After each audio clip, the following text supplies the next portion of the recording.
তলানিতে নেমেছে ভারতে যাওয়া বাংলাদেশি পর্যটকের সংখ্যায়, যার প্রভাব পড়েছে দেশটির অর্থনীতিতে। শেখ হাসিনার পতনের পর শুধু কলকাতার পোশাক ব্যবসায় বেচাকেনা কমেছে 60%, 70% কমেছে হোটেল বুকিং, আর 1/3 নেমেছে চিকিৎসা নিতে যাওয়া রোগীর সংখ্যা। এতে চরম বিপাকে দেশটির ব্যবসায়ীরা বলছেন, করোনার পর এত ভয়াবহ চিত্র দেখেনি তারা। বিস্তারিত SI রাজের রিপোর্টে। নিউ মার্কেটের ব্যবসা অনেকাংশেই আমাদের বাংলাদেশিদের উপর নির্ভর করে। বাংলাদেশি কাস্টমার উপরেই একটু নির্ভর আছি আমরা। বাংলাদেশের প্যাসেঞ্জারের উপরেই আমাদের বিজনেস নির্ভর করে। বাংলাদেশি পর্যটকের অভাবে যেন এক প্রকার মুখ থুবড়ে পড়েছে কলকাতার ব্যবসা প্রতিষ্ঠানগুলো। 2 মাস আগেও শহরের রাস্তাঘাটে গিজগিজ করত বাংলাদেশি পর্যটক, তবে এখন সেখানে বাংলাদেশি পর্যটকের উপস্থিতি নেই বললেই চলে। ছাত্র জনতার বিক্ষোভের মুখে দেশ ছেড়ে ভারতে আশ্রয় নিয়েছেন সাবেক প্রধানমন্ত্রী শেখ হাসিনা। গত 5 আগস্ট শেখ হাসিনা সরকারের পতনের পর থেকে ভারতে কমে গেছে বাংলাদেশি পর্যটক। গত 1 মাসে যারা কলকাতায় গেছেন তাদের অধিকাংশই আওয়ামী লীগের নেতাকর্মী। শেখ হাসিনার মতো তারাও নিজেদের রক্ষা করতে দেশটিতে অবস্থান করছেন, তবে ভিসা জটিলতার কারণে ভারতে যাচ্ছেন না বাংলাদেশের সাধারণ পর্যটক। এতে বড় ধরনের আর্থিক সংকটের মধ্য দিয়ে যাচ্ছে দেশটি। শেখ হাসিনা ভারতে আশ্রয় নেওয়াতে দেশটির সঙ্গে বাংলাদেশের নতুন অন্তর্বর্তী সরকারের অভিজ্ঞতাও ভালো না হওয়াতে ধারণা করা হচ্ছে খুব সহজেই এ সংকট কাটবে না। বাংলাদেশে ভারতের অতিরিক্ত প্রভাব, পানি বণ্টন ও সীমান্ত হত্যা বন্ধ না হলে দীর্ঘ ক্ষতির মুখে পড়তে পারে কলকাতা।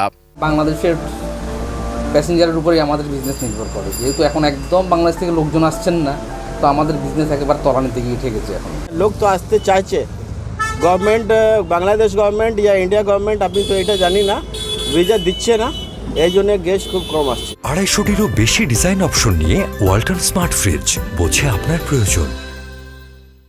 সারা বছরই বাংলাদেশি পর্যটকদের ভিড় লেগে থাকে কলকাতার নিউ মার্কেটে। বেড়াতে এসে হোক কিংবা চিকিৎসা করাতে বেশিরভাগ বাংলাদেশি পর্যটকই কলকাতায় এলে নিউ মার্কেটে কেনাকাটা করেন। নিউ মার্কেটে আমাদের ব্যবসাটা অনেক বেশি ক্ষতিগ্রস্ত হচ্ছে, কারণ নিউ মার্কেটের ব্যবসা অনেকাংশেই আমাদের বাংলাদেশিদের উপর নির্ভর করে। আমরা বাংলাদেশি কাস্টমার উপরেই একটু নির্ভর আছি আমরা, তো ওর জন্য অনেক ইফেক্ট পড়েছে, কেন কি বাংলাদেশি খদ্দের একটা মার্কেটে নেই। আমরা বসে আছি, আপনি দেখছেন আজকে 2টার সময় হয়ে গেছে, কোনো গণি নেই, কোনো বাট্টা নেই। শুধু পোশাক ব্যবসা নয়, বাংলাদেশি পর্যটকদের অভাবে অনেকটা নীরবতা কলকাতার মার্কুইস স্ট্রিট এলাকা। বাংলাদেশি পর্যটকদের ওপরে নির্ভর করেই ওই এলাকায় ব্যবসা করে থাকেন সেদেশের ব্যবসায়ীরা।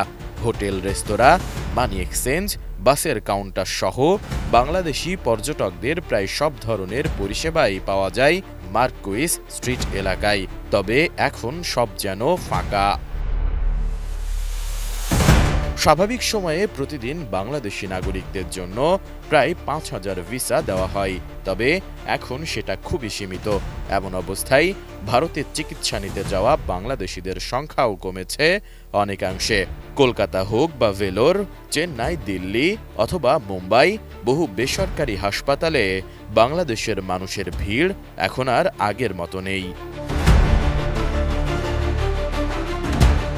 পশ্চিমবঙ্গ রাজ্যের বৃহত্তম শহর কলকাতার বিভিন্ন এলাকার সিংহভাগ হোটেল, খাবারের রেস্টুরেন্ট, ওষুধের দোকান, পোশাকের দোকান, ফল বিক্রেতা কিংবা মোবাইল ফোন ব্যবসায়ীদের বড় একটি অংশের রুটিরুজি নির্ভর করে বাংলাদেশি পর্যটকদের ওপর।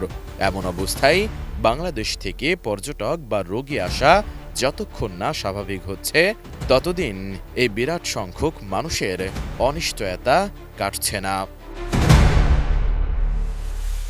SI রাজ, ATN নিউজ।